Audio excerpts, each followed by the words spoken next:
ఈ 16వ శాసనసభలో సభ్యులైనటువంటి జగన్మోహన్ రెడ్డి గారు 24/6/2024 తేదీన నాకు ఒక లేఖ రాశారండి. ఆ లేఖలో అంతా చూస్తే అభియోగాలు, ప్రలాపనలు, బెదిరింపులమయం, అంతకంటే ఏమీ లేదు. దానికి తోడు తనకు ప్రతిపక్ష నాయకుడి హోదా అర్హత ఉందంటూ అసంబద్ధ వాదన చేస్తున్నారు. మీరందరూ చూస్తున్నారు టీవీలో దీన్ని. కానీ ఆ లేఖలో ఎలాంటి ప్రత్యేక అభ్యర్థన లేదన్న విషయాన్ని మీరందరూ గమనించాలి. ఈ లేఖ రాసిన కొద్ది రోజుల తర్వాత జగన్మోహన్ రెడ్డి గారు ఆంధ్రప్రదేశ్ హైకోర్టుని ఆశ్రయించారు. హైకోర్టు కూడా వెళ్ళారు. విచిత్రం ఏమిటంటే తనకు ప్రతిపక్ష నాయకుడిగా ప్రకటించవలసిందిగా శాసనసభ కార్యదర్శిని, స్పీకర్ కార్యదర్శిని ఆదేశించాలని ఆ రిట్ పిటిషన్లో విజ్ఞప్తి చేశారు. జగన్మోహన్ రెడ్డి గారు పిటిషన్ ఇంకా విచారణ అర్హత కలిగి ఉన్నదో లేదో అని నిర్ధారించే దశలోనే ఉంది. ఇంకా రిట్ పిటిషన్ వేసి అర్హత ఉందా లేదా మీకు అని చెప్పి ఆ దశలోనే ఇంకా ఉంది. ఈ పిటిషన్లో వైఎస్ జగన్మోహన్ రెడ్డి గారు స్పీకర్ను, శాసన వ్యవహారాల మంత్రిని ప్రతివాదులుగా చేర్చినప్పటికీ ఆ ఇద్దరిని మినహాయించాలని గౌరవ అడ్వకేట్ జనరల్ గారు చేసిన సూచనతో గౌరవ న్యాయస్థానం ఏకీభవించింది.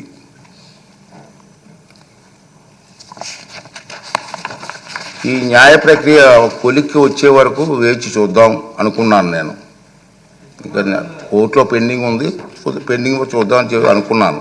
కానీ ఇటీవల కాలంలో ఈ అంశంపై జగన్మోహన్ రెడ్డి గారు ఇంకా వారి పార్టీ నాయకులు చేస్తున్నటువంటి పలు వ్యాఖ్యలు నా దృష్టికి వచ్చే మీరు కూడా టీవీలో చూస్తూనే ఉన్నారు. గౌరవ హైకోర్టు స్పీకర్కు సమన్లు జారీ చేసిందని, ఉత్తర్వులు జారీ చేయాలని స్పీకర్ను ఆదేశించిందని జగన్మోహన్ రెడ్డి చేస్తున్న వార్తలు వచ్చాయి. నిజానికి ఈనాటి వరకు హైకోర్టు జగన్మోహన్ రెడ్డి చేసినటువంటి పిటిషన్ విచారణ అర్హత ఉందో లేదో నిర్ధారణే ఇంకా జరగలేదు. వైఎస్ జగన్మోహన్ రెడ్డి గారు ఈ రకమైనటువంటి తప్పుడు ప్రచారం చేయడంలో ఆశ్చర్యపడవలసిన పని ఏమీ లేదని నేను అనుకుంటున్నాను. ఇంచేదంటే 24/6/2024 తేదీ లేఖలో రాసినటువంటి నిరాధార ఆరోపణల ఆధారంగానే ఈ తప్పుడు ప్రచారం సాగించారు. కాకపోతే ఆ దఫా ఆయన కల్పిత వాదనలను, ఆకాంక్షలను గౌరవ న్యాయస్థానానికి ఆపాదించడానికి సైతం వెనకాడలేదు.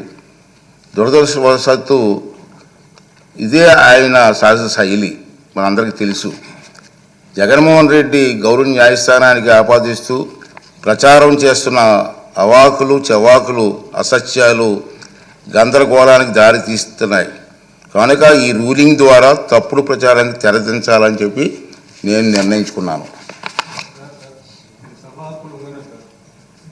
అదండి నేను చెప్తాను. ఇది నేను నా రూలింగ్ సార్. ఇది ఈ రూలింగ్లు అన్నీ వస్తాయి. వినండి, లాస్ట్ వరకు ఉంటే ప్రమాణ స్వీకార కార్యక్రమం చిరకాల సాంప్రదాయాలను అనుసరించే నిర్వహించారు. జగన్మోహన్ రెడ్డిని మాజీ ముఖ్యమంత్రి హోదాలో ప్రస్తుత మంత్రుల తర్వాత శాసనసభ్యునిగా ప్రమాణం చేయడానికి ఆహ్వానించారు. గతంలో 11/1/1995 నాడు అప్పుడు ఆంధ్రప్రదేశ్ శాసనసభ కూడా అప్పటి మాజీ ముఖ్యమంత్రిని మంత్రుల తర్వాతే ప్రమాణం చేయడానికి ఆహ్వానించిన సంగతి మీకు గుర్తు చేస్తున్నాను. అదేవిధంగా ఆంధ్రప్రదేశ్ 16వ శాసనసభ సభ్యుల ప్రమాణ స్వీకార కార్యక్రమంలో 21/6/2024 జరిగింది. కానీ స్పీకర్ ఎన్నిక మరణాడు అంటే 22/6/2024 నాడు జరిగింది. ప్రతిపక్ష నాయకుడిగా గుర్తింపు ఇవ్వగలిగితే అధికారం కేవలం స్పీకర్కి మాత్రమే ఉంటుంది. అందుకే సభ్యుల ప్రమాణ స్వీకార కార్యక్రమం జగన్మోహన్ రెడ్డికి ప్రతిపక్ష హోదా నిరాకరించడానికి సూచించిన అన్న వాదన సరికాదు. నిజానికి జగన్మోహన్ రెడ్డి వైఎస్ఆర్సి శాసనసభాపక్ష నాయకుడిగా ఎన్నికైనట్టు 26/6/2024 వరకు మా సచివాలయానికి తెలపలేదు. నెంబర్ 1. అలాంటప్పుడు జూన్ 26 కంటే ముందు, అందున స్పీకర్ ఎన్నిక జరగక ముందు ప్రతిపక్ష నాయకుడి హోదా గురించి నిర్ణయం తీసుకోవడం సాధ్యమా? ఇది ఒకటి గమనించవలసిన అవసరం ఉంది.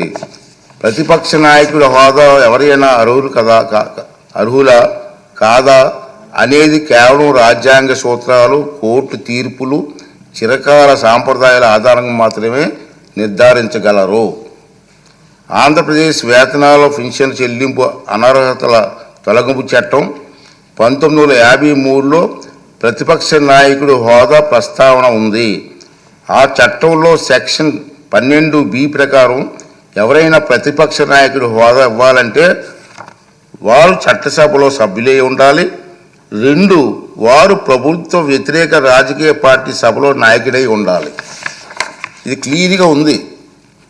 3, ప్రతిపక్షంలో ఉన్న పార్టీకి అత్యధిక సంఖ్యాబలం ఉండాలి. 4, మరీ ముఖ్యంగా ఆ వ్యక్తి సభాపతి ప్రతిపక్ష నాయకుడిగా గుర్తించాలి. ఒకవేళ అత్యధిక సంఖ్యాబలం గల ప్రతిపక్షాలు 1 కన్నా ఎక్కువ ఉంటే పార్టీ హోదాను దృష్టిలో ఉంచుకొని వాటిని ఏదో ఒక పార్టీ నాయకుడిని సభాపతి ప్రతిపక్ష నాయకుడి హోదా కల్పించవచ్చు. ఈ విషయంలో సభాపతి నిర్ణయానికి తిరుగుండదని సెక్షన్ 12B చెబుతుంది.